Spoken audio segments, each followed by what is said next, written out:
Hello students. नातेदारी या बंधुत्व व्यवस्था का अध्ययन करते हुए आज हम इससे संबंधित कुछ और व्यवस्थाओं की चर्चा करेंगे, जिसमें हम लेंगे वंशानुक्रम, पदाधिकार, उत्तराधिकार और निवास स्थान। यानी हम ये देखेंगे कि ये क्या है, इनका नातेदारी में क्या महत्व है। मैं Manisha Udawat, associate professor sociology, MLB government college Bhilwara. सबसे पहले हम लोग देखते हैं वंशानुक्रम या डिसेंट।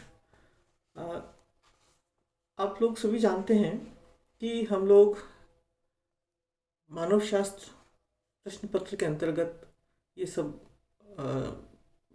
कंसेप्ट समझ रहे हैं, और जो मानव शास्त्र में हम विशेष रूप से आदिम और सरल समाजों का अध्ययन करते हैं, तो ये जो समाज हैं, आदिम सरल समाज या आदिवासी समाज या जनजातीय समाज, इनमें प्रदत्त स्थिति का बहुत अधिक महत्व होता है। प्रदत्त स्थिति का मतलब आप जानते होंगे, जो किसी व्यक्ति की वो परिस्थिति जो कि उसके जन्म या परंपराओं के आधार पर निर्धारित हो जाती है। तो ऐसे जो समाज हैं, वहाँ पर व्यक्ति का जो पद निर्धारण है, उसके अधिकार एवं कर्तव्य, संपत्ति पर उसका अधिकार तथा दूसरे व्यक्तियों के साथ उसका संबंध, ये सब कुछ जन्मजात संबंध होते हैं। वहाँ प्राथमिक सामाजिक समूह बंधुत्व से जुड़े रहते हैं, और अधिकांशतः जो सामाजिक समूह हैं, उनकी सदस्यता वंशानुक्रम से निर्धारित होती है। कई बार ये समझ लिया जाता है कि नातेदारी और वंशानुक्रम एक ही है, लेकिन ऐसा नहीं है। इन दोनों में डिफरेंस है। हम डॉक्टर रिवर्स की डेफिनेशन लें तो उन्होंने अपनी पुस्तक सामाजिक संगठन में वंशानुक्रम शब्द को दो अर्थों में प्रयुक्त किया है। नंबर 1, उस विधि के रूप में जिससे किसी समूह की सदस्यता का निर्धारण किया जाता है, तथा दूसरा उन रीतियों के लिए जिनके द्वारा संपत्ति, पदवी और अधिकार का संचरण होता है। इसी तरह से हम अगर पिडिंगटन की डेफिनेशन लें तो उन्होंने वंशानुक्रम के बारे में लिखा है कि वंशानुक्रम के नियम वे हैं जो एक व्यक्ति की सामाजिक समूह में जन्मजात सदस्यता को नियमित करते हैं। ठीक है ना, बिल्कुल ध्यान देने की बात है कि वंशानुक्रम में व्यक्ति की सदस्यता का आधार क्या है? जन्मजात। जन्म इसमें सबसे महत्वपूर्ण है। यद्यपि इस प्रकार की सदस्यता विशिष्ट स्थितियों में गोद लेने की प्रथा द्वारा प्राप्त की जाती है। तो ये जो दोनों डेफिनेशन हमने देखी, उसमें हम ये देख सकते हैं कि वंशानुक्रम एक जैविकीय एवं सामाजिक सांस्कृतिक व्यवस्था है जो संतानों को उनके माता पिता एवं पूर्वजों से जोड़ती है, और इसमें जन्मजात या रक्त संबंधियों को ही सम्मिलित किया जाता है जो वास्तविक तथा काल्पनिक संबंधों में बंधे होते हैं, और ये सारे संबंध समाज द्वारा मान्य होते हैं। तो इस तरह से हम कह सकते हैं कि ये जो वंशानुक्रम है, इसमें वंश का संबंध एक पूर्वज अथवा व्यक्ति का जो है, मतलब किसी व्यक्ति का वंश का संबंध पूर्वज या जन्म स्रोत से होता है, और ये जो पूर्वज होता है ये काल्पनिक न होकर वास्तविक होता है। और वंशानुक्रम क्या है? वंश पर आधारित संगठन, और इसके जो सदस्य होते हैं उनमें घनिष्ठ संबंध पाए जाते हैं, और वंश के आधार पर विवाह, यौन संबंध और संपत्ति पर अधिकार के दावे निर्धारित किए जाते हैं। अब वंश निर्धारण की भी कई विधियां हैं। जैसे हम देखते हैं कि जो पितृसत्तात्मक है, वहाँ पर पिता के पक्ष की तरफ से वंश की गणना की जाती है। जो मातृसत्तात्मक हैं, मातृवंशीय हैं, वहाँ पर माता के वंश के आधार पर जो है वंशानुक्रम की गणना की जाती है, और कुछ ऐसे समुदाय भी हैं जो द्विपक्षी हैं, और इन द्विपक्षी में दोनों पक्षों से वंशानुक्रम की गणना की जाती है। तो किसी व्यक्ति का वंशानुक्रम क्या है, या तो वो पिता के पक्ष से या माता के पक्ष से या दोनों पक्षों से उसकी कैलकुलेशन की जाती है कि उसका किससे क्या संबंध होगा, कौन उसका सहोदर है, कौन नहीं है, संपत्ति में उसका अधिकार क्या रहेगा। अब हम ये देखें कि ये जो वंशानुक्रम होता है ये समाज के लिए क्या कार्य करता है, आदिम समाजों में इसका महत्व क्या है। तो ये जो समाज हैं या जो पूर्व औद्योगिक समाज है, उसमें वंशानुक्रम सिर्फ यही नहीं बताता कि जो उसमें आने वाले बंधु हैं या नातेदार हैं वो नातेदारी व्यवस्था कितनी विस्तृत है, बल्कि इसके आधार पर सामाजिक संगठन के विभिन्न पक्षों का भी हमें पता लगता है, और ये भी मालूम पड़ता है कि किसी व्यक्ति का संबंध किससे है। इसके साथ ही हम ये देख सकते हैं कि जो वंशानुक्रम है उसके आधार पर ही व्यक्ति का पदाधिकार और संपत्ति में उत्तराधिकार तय होता है। इसके साथ ही एक वंश के जो लोग होते हैं वो सुरक्षा भी देते हैं। तो जब भी कोई आक्रमण हुआ, सुरक्षा की जरूरत पड़ी, दाह संस्कार का काम है, निवास से संबंधित और भी जितने भी कार्य हैं, धार्मिक कार्य, उन सब में वंशानुक्रम जो है वो महत्वपूर्ण भूमिका तय करता है। इसके अलावा ये जो वंशानुक्रम है यही हमारे जो यौन संबंध है उनको नियमित करता है, व्यक्ति की सामाजिक परिस्थिति का निर्धारण करता है, और किस व्यक्ति को किस नातेदारी संज्ञा से संबोधित किया जाएगा ये भी वंशानुक्रम पर आधारित होता है। तो ये जो वंशानुक्रम है ये नातेदारी व्यवस्था को समझने में बहुत बड़ी भूमिका अदा करता है। दूसरा हम लेते हैं पदाधिकार। ये जो पदाधिकार है ये क्या है, अगर हम रिवर्स की बात करें तो उन्होंने पद के संचरण की व्यवस्था के लिए पदाधिकार या पदोत्तराधिकार, सक्सेशन शब्द का प्रयोग किया है। हालांकि वो इस शब्द को इतना उचित नहीं मानते हैं, लेकिन फिर भी अगर हम इस शब्द को समझने की कोशिश करें तो हम कह सकते हैं कि पदोत्तराधिकार के नियम वे हैं जो पद अथवा पदवी के संचारण को नियमित करते हैं। यानी किसी व्यक्ति का समाज में पद क्या होगा, उस पदोत्तराधिकार, एक तो होता है संपत्ति में उत्तराधिकार और एक होता है पदवी जो है उसका उत्तराधिकार। तो ये पदोत्तराधिकार के जो नियम हैं वो क्या होंगे, उससे संबंधित क्या क्या व्यवस्थाएं हमें नातेदारी में देखने को मिलती है, तो इसकी चर्चा हम इसमें करेंगे। तो इसमें भी हम देखते हैं कि पदाधिकार मातृवंशी भी हो सकता है और पितृवंशी भी हो सकता है। जो मातृवंशी है उसमें पुरुष का कोई पद उसके किसी मातृवंशी बंधु को हस्तांतरित होता है जो सामान्यतः उसकी बहन का पुत्र होता है। मातृवंश से कई बार यह भ्रम हो जाता है कि संपत्ति स्त्रियों को दी जाती होगी, किंतु ऐसी बात नहीं है। आदिम समाज जो कि मातृवंशी है उसमें भी हम देखते हैं कि सामान्यतः स्त्रियों का राजनीतिक कार्यों में कोई हाथ नहीं होता। वे कभी कभी अपना प्रभाव रखती भी हैं, फिर भी वास्तविक प्रशासन का कार्य पुरुष ही करते हैं। तो मात्र सत्तात्मक पदाधिकार सुमात्रा, भारत की खासी जनजाति, इराकविस जनजाति और मलेशिया के लोगों में देखा जाता है। इस मातृवंशी पदाधिकार का वास्तविक अर्थ है उपाधि अथवा पद का स्त्री के माध्यम से पुरुषों को संचारण। जब एक पुरुष अपने पिता का पदोत्तराधिकारी बनता है तो पदोत्तराधिकार पितृवंशी कहलाता है।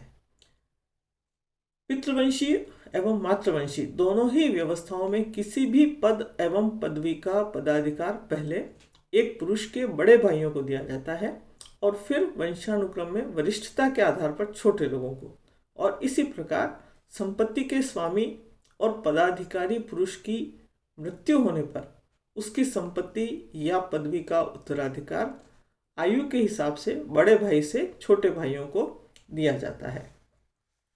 अब पितृवंशी और जो मातृवंशी पदाधिकार है उसमें वास्तव में अंतर यह है कि पहले में पितृवंशी नातेदार उत्तराधिकारी होते हैं, जबकि दूसरे में मातृवंशीय नातेदार।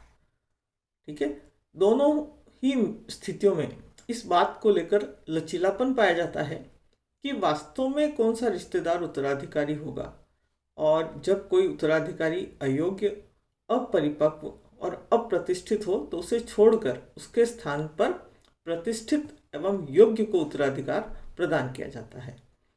तो ये पद का जो अधिकार है, पदवी, ये निर्धारित होता है नातेदारी में, और इससे संबंधित जो व्यवस्था है उसको हम कहते हैं पदाधिकार या सक्सेशन।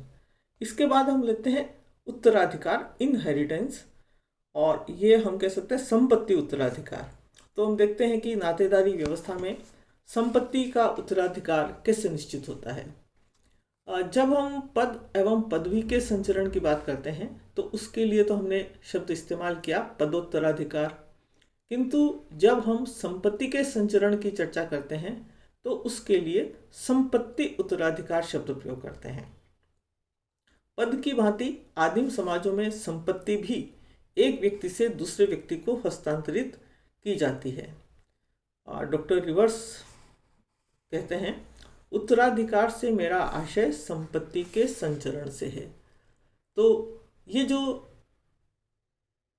संपत्ति का उत्तराधिकार है, इसके 3-4 आधार हम देख सकते हैं कि किस प्रकार से संपत्ति संचरित होती है।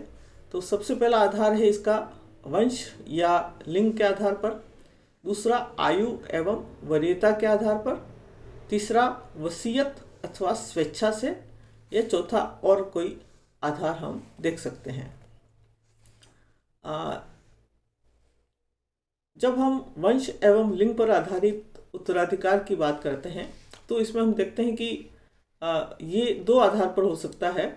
2 स्वरूप इसके हमें दिखाई देते हैं, एक तो पितृवंशी और दूसरा मातृवंशी उत्तराधिकार। इसके बाद आयु और वरीयता के आधार पर अगर हम देखें तो हम देखते हैं कि माता पिता की मृत्यु के बाद जब भाइयों में संपत्ति के वितरण को लेकर जो नियम काम करता है, उसमें जो संपत्ति का संचरण है वो जब बड़ी संतान को मिलता है, यानी सबसे बड़ा जो बच्चा है, संतान है, उसको अगर संपत्ति मिलती है तो इसको हम कहते हैं ज्येष्ठाधिकार।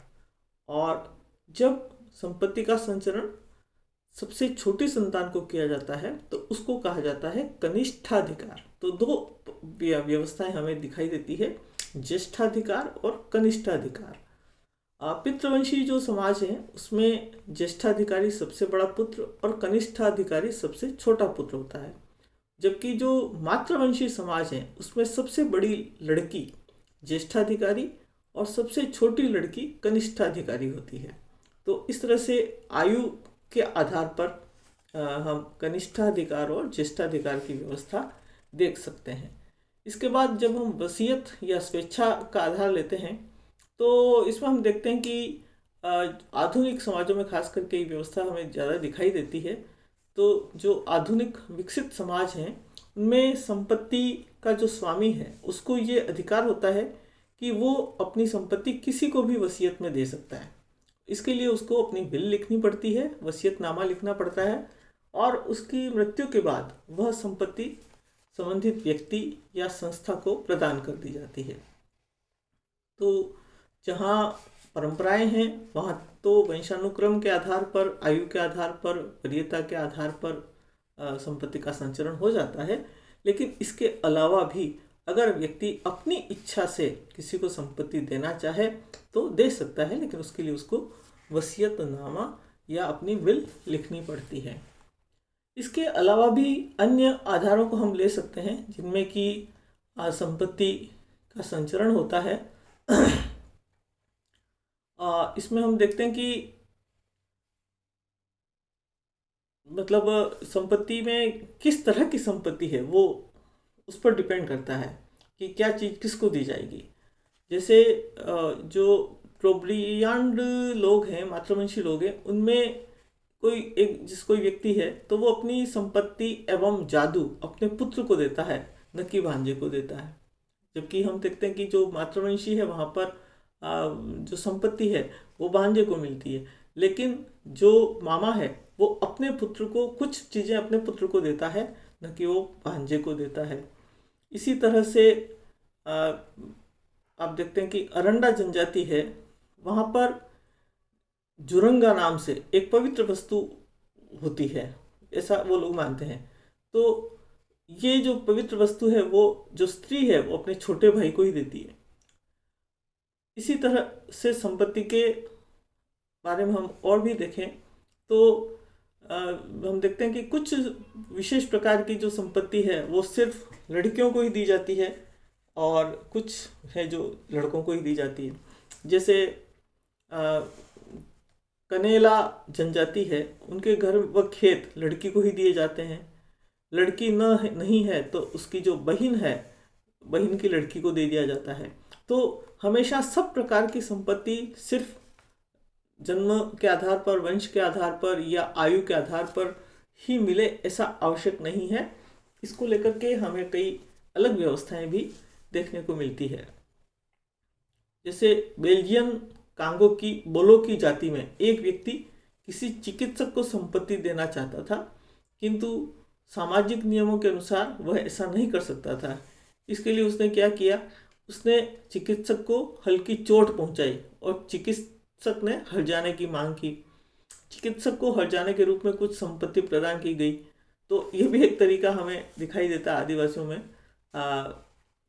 ऐसे ही दक्षिण अफ्रीका की जो हरेरो जनजाति है उसमें व्यक्ति को सामाजिक संपत्ति माँ की ओर से और धार्मिक संपत्ति पिता की ओर से मिलती है। तो हम देखते हैं कि संपत्ति सिर्फ पैसा ही नहीं है। आदिम समाजों में जो उनकी जादू की शक्ति है, उनके जो औजार हैं, उनके पेड़ पौधे हैं, वो कई चीज़ें वो संपत्ति के रूप मानते हैं और उसको देने का आधार भी अलग अलग होता है कि कौन सी संपत्ति किसको दी जाएगी। अंत में हम देखते हैं निवास स्थान से संबंधित बात। तो हम देखते हैं कि आदिम समाजों में नातेदारी के नियमों को निवास के नियम भी नियंत्रित करते हैं। सामान्य रूप से तो पति पत्नी और बच्चे साथ साथ रहते हैं और उनको कहीं ना कहीं निवास बनाना पड़ता है, लेकिन अलग अलग जनजातियों में अलग अलग प्रकार के निवास के नियम हमें दिखाई देते हैं। जैसे पितृस्थानीय, मातृस्थानीय, मातृ पितृस्थानीय, नवस्थानीय और मामास्थानीय और उसके बाद में द्विस्थानीय। जैसे पितृस्थानीय को अगर हम लें तो आप जानते हैं कि पितृस्थानीय का मतलब होता है कि विवाह करने के बाद लड़का अपने पिता के साथ रहता है। मातृस्थानीय में माता के साथ रहते हैं। मातृ पितृस्थानीय जो है मैट्रीपेट्रीलोकल, उसमें विवाह के पश्चात जो पति पत्नी हैं वो माता के साथ भी रह सकते हैं और पिता के साथ भी रह सकते हैं। लेकिन मातृवंशी में माता के साथ रहेंगे, पितृवंशी में पिता के परिवार के साथ। और नवस्थानीय में ऐसा होता है कि कुछ जनजातियों में विवाह के पश्चात पति पत्नी अपना नया घर बनाते हैं, पहले घर बना के फिर विवाह करते हैं वो लोग और उसके बाद वहाँ रहते हैं। तो नवस्थानीय। कहीं कहीं मामास्थानीय भी होता है जहाँ मातृवंशी है तो विवाह करने के पश्चात पुरुष अपने मामा के साथ रहते हैं। और द्विस्थानीय का मतलब होता है कि जो दोनों जगह रहते हैं, दो तरह के स्थान पर जो रहते हैं उसको हम कहते हैं द्विस्थानीय। ठीक है। तो इस तरह से आदिम जो समुदाय हैं उनमें हम वंशानुक्रम, पदाधिकार, उत्तराधिकार और निवास स्थान से संबंधित व्यवस्थाओं को